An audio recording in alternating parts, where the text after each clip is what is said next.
Assalamualaikum warahmatullahi wabarakatuh. Waalaikumsalam warahmatullahi wabarakatuh. Perkenalkan, nama saya Titi Dioktaviani dari TKS ITA Salafus Sholih.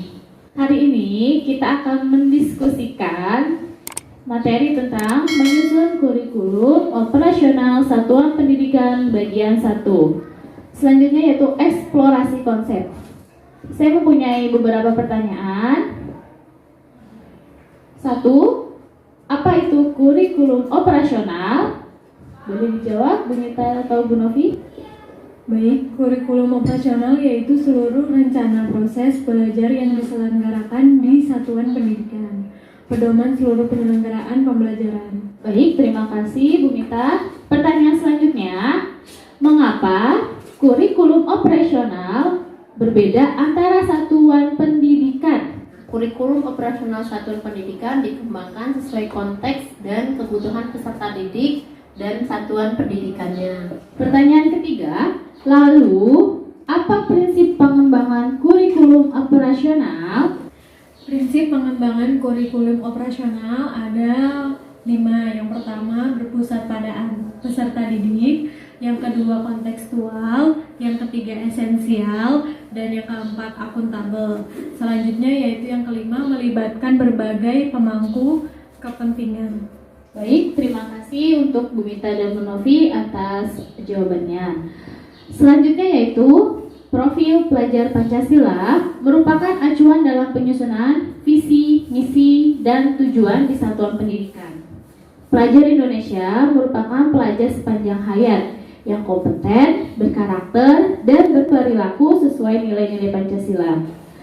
2. Tidak hanya fokus pada kemampuan kognitif, tetapi juga sikap dan perilaku sesuai jati diri sebagai bangsa Indonesia sekaligus warga dunia. Posisi profil pelajar Pancasila dalam kurikulum operasional sekolah. 1. Tujuan jangka panjang segala proses pembelajaran yang berlangsung di sekolah. Kedua, kompetensi dan karakter yang perlu dikembangkan oleh setiap warga sekolah.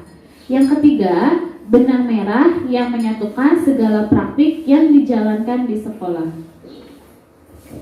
Selanjutnya ada komponen kurikulum operasional sekolah. Ada 3 poin. 1. Karakteristik satuan pendidikan. Berisi menggambarkan keunikan satuan pendidikan dalam hal peserta didik, sosial, budaya, guru, dan tenaga kependidikan. Poin kedua, visi, misi, dan tujuan satuan pendidikan. 1. Visi menggambarkan bagaimana peserta didik menjadi subjek dalam tujuan jangka panjang satuan pendidikan dan nilai-nilai yang dituju. Menggambarkan nilai-nilai yang mendasari penyelenggaraan pembelajaran agar peserta didik dapat mencapai profil pelajar Pancasila. 2. Misi menjawab bagaimana satuan pendidikan dapat mencapai visi, memegang nilai-nilai penting dalam menjalankan misi. Yang ketiga, tujuan pada akhirnya akan berdampak pada peserta didik, menggambarkan tahapan-tahapan penting dan selaras dengan misi, berisi strategi satuan pendidikan untuk mencapai tujuan pendidikan, menargetkan kompetensi atau karakteristik sekolah yang menjadi ciri khas lulusan satuan pendidikan selaras dengan profil pelajar Pancasila. Selanjutnya ada kerangka dasar dan struktur kurikulum merdeka dan kurikulum operasional satuan pendidikan, yaitu bersifat tetap, ditetapkan oleh pemerintah pusat. Yang kedua ada fleksibel dan dinamis, menjadi otonomi di satuan pendidikan. Proses berpikir untuk menganalisis karakteristik satuan pendidikan dan merumuskan visi, misi, dan tujuan satuan pendidikan secara umum. Ada 3 poin. 1. Dikembangkan lewat proses reversible, bolak-balik antara analisis karakteristik lingkungan belajar satuan pendidikan, visi misi satuan pendidikan, serta tujuan dan strateginya. Poin kedua, direncanakan dengan mengumpulkan berbagai data untuk informasi yang komprehensif. Poin ketiga, Digunakan berbagai cara yang sesuai dengan kebutuhan berproses selama hasilnya selaras antar komponen. Prinsip analisis karakteristik satuan pendidikan. Ada 4 poin. Boleh minta tolong untuk dibacakan Bu Mita atau Bu Novi? Prinsip analisis karakteristik satuan pendidikan terdiri dari 4 komponen. Yang pertama, melibatkan perwakilan warga satuan pendidikan. Yang kedua, menggunakan data yang diperoleh dari situasi nyata atau kondisi satuan pendidikan. Ketiga, mengalokasikan waktu yang cukup untuk pengumpulan, pengorganisasian, analisis, dan dokumentasi data. Dan yang keempat, memilah informasi yang relevan dan menyimpulkan untuk mengembangkan strategi atau solusi. Contoh proses analisis karakteristik satuan pendidikan.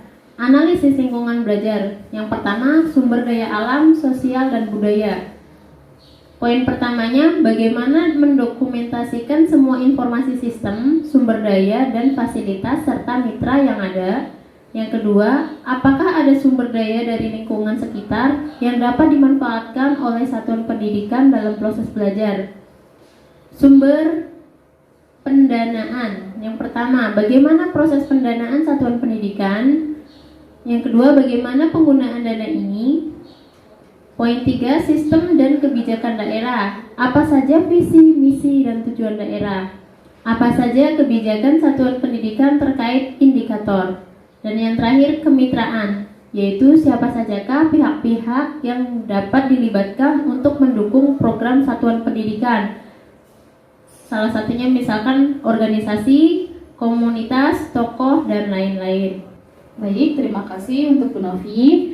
Selanjutnya yaitu contoh membuat visi. Tipsnya, ada beberapa tips untuk membuat visi. Pertama, sesuaikan pertanyaan untuk peserta didik dengan tahapan perkembangan atau belajarnya. Kedua, tenaga kependidikan terkadang tidak melihat dirinya sebagai pendidik. Berikan pengantar bahwa bekerja di satuan pendidikan adalah pendidik apapun perannya. Yang ketiga, untuk wakil orang tua perlu cermat memilih perwakilan agar perwakilan representatif orang tua baru dan lama, orang tua yang kritis terhadap tujuan pendidikan untuk peserta didik dan paham alasan memilih satuan pendidikan tersebut.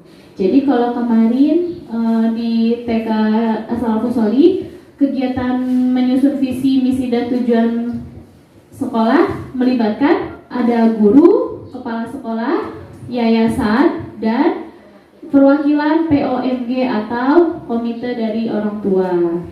Yang kedua, dari jawaban mereka, buatlah keterkaitan. Benang merahnya di mana?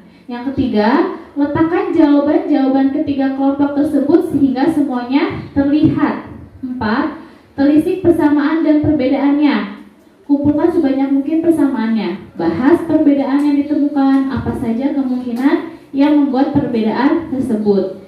Lalu, apa kaitannya dengan persamaan yang ditemukan? Yang kelima, mengubah kesimpulan yang didapatkan menjadi kalimat visi. Yang keenam, menentukan komponen utama visi yang diturunkan menjadi indikator-indikator pencapaian visi. Contoh membuat visi.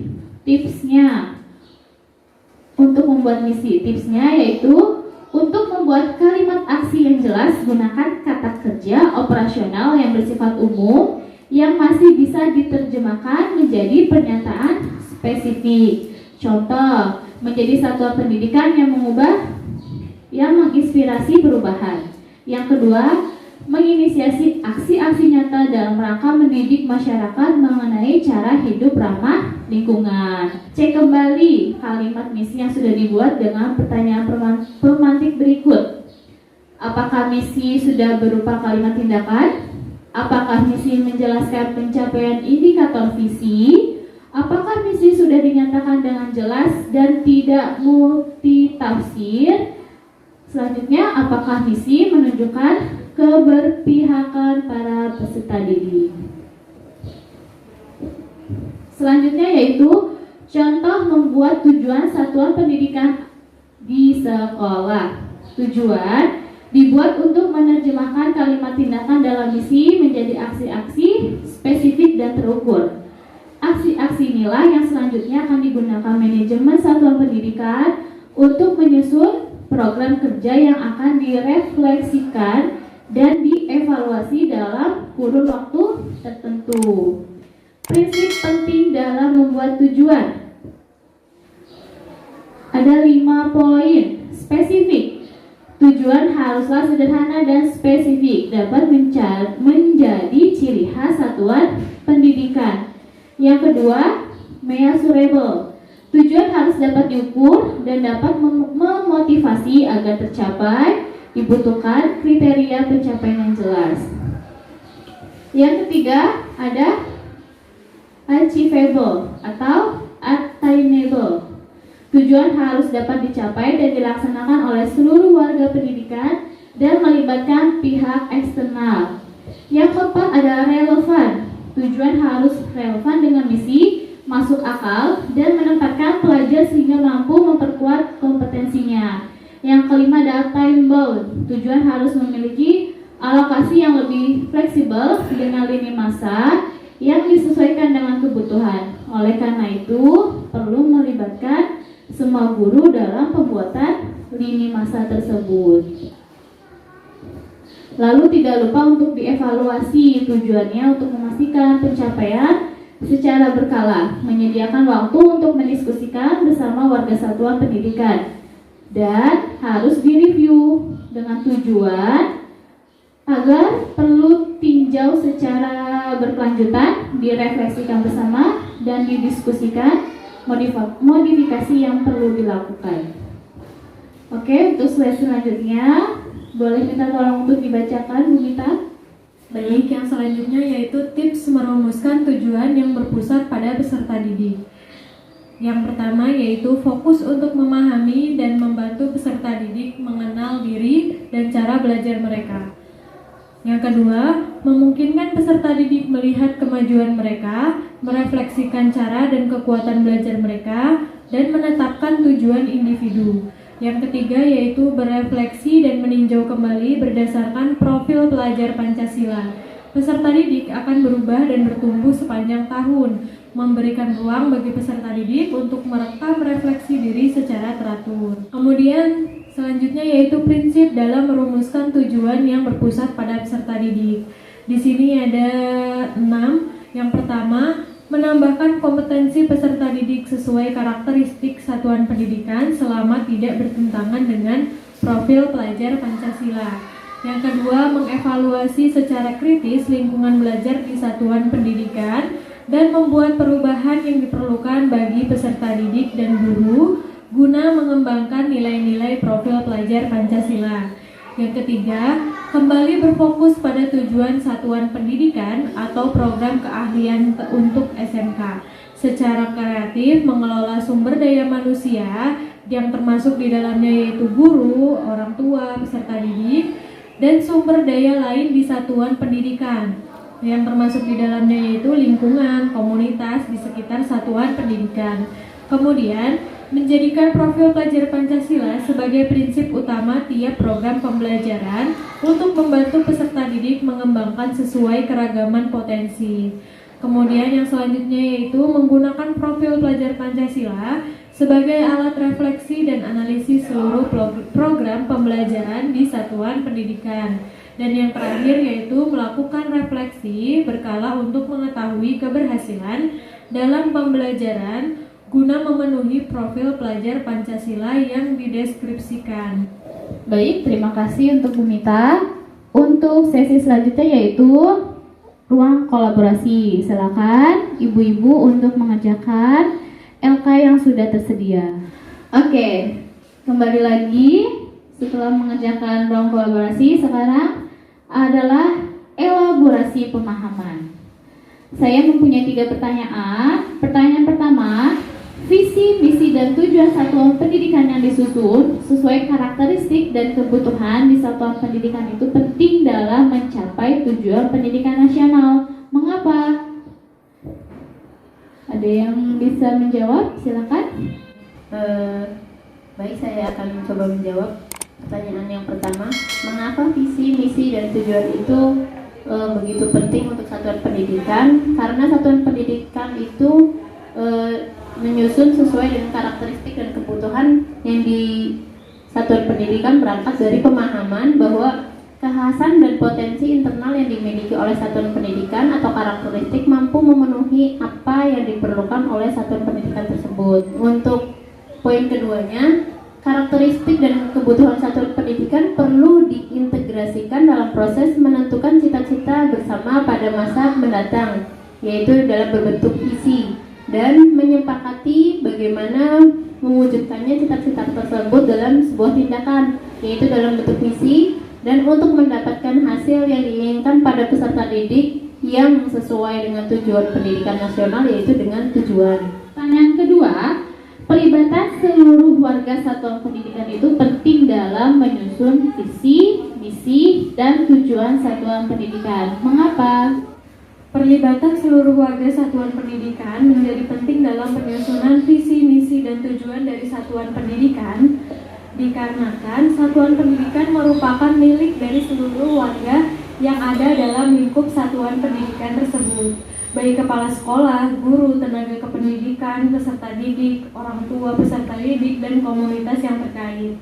Saat dilibatkan dalam penyusunan visi, misi, dan tujuan satuan pendidikan, seluruh warga yang ada, baik individu maupun kelompok, akan memiliki rasa kepemilikan terhadap satuan pendidikan dan akan memberikan yang terbaik saat dilibatkan untuk berkontribusi dalam usaha pengembangan mutu satuan pendidikan. Kemudian, saat seluruh warga satuan pendidikan dilibatkan dalam penyusunan visi, misi, dan tujuan satuan pendidikan yang merupakan fondasi untuk membangun layanan suatu pendidikan yang bermutu, maka kekuatan bersama yang dimiliki oleh seluruh warga satuan pendidikan tersebut akan digerakkan untuk memastikan keberhasilan dari proses tersebut. Pertanyaan ketiga, bagaimana cara memfasilitasi penyusunan visi, misi, dan tujuan satuan pendidikan sesuai karakteristik dan kebutuhan satuan pendidikan? Untuk memfasilitasi penyusunan visi, misi, dan tujuan pendidikan sesuai karakter dan kebutuhan satuan pendidikan, yaitu kita memerlukan beberapa poin. Di antaranya yang pertama, menentukan perwakilan kelompok warga satuan pendidikan yang perlu dilibatkan jika tidak mungkin melibatkan seluruhnya. Yang kedua, membuat daftar informasi dan data yang perlu digali untuk mengenali karakteristik satuan pendidikan dan menentukan visi, misi, dan tujuan pendidikan. Poin ketiga, menentukan cara untuk mengumpulkan informasi dari perwakilan dan atau seluruh warga satuan pendidikan berupa kuesioner, wawancara, diskusi kelompok terkumpul, observasi, atau rapor pendidikan. Poin keempat, mengalokasikan waktu yang cukup untuk pengumpulan, pengorganisasian, analisis, dan dokumentasi data. Dan yang kelima, memilah kumpulan informasi dan data yang relevan dan menyimpulkan untuk mengembangkan strategi dan solusi untuk langkah ke depan. Terima kasih untuk Bu Novi atas jawabannya. Selanjutnya yaitu silakan ibu-ibu mengerjakan tugas mandiri yang ada di rencana aksi nyata. Lembar kerjanya sudah disediakan. Sekian pertemuan hari ini. Mari kita tutup pertemuan pada hari dengan membaca doa kafaratul majelis. Subhanakallahumma wa bihamdika asyhadu an la ilaha illa anta astaghfiruka wa atubu ilaik. Wassalamualaikum warahmatullahi wabarakatuh.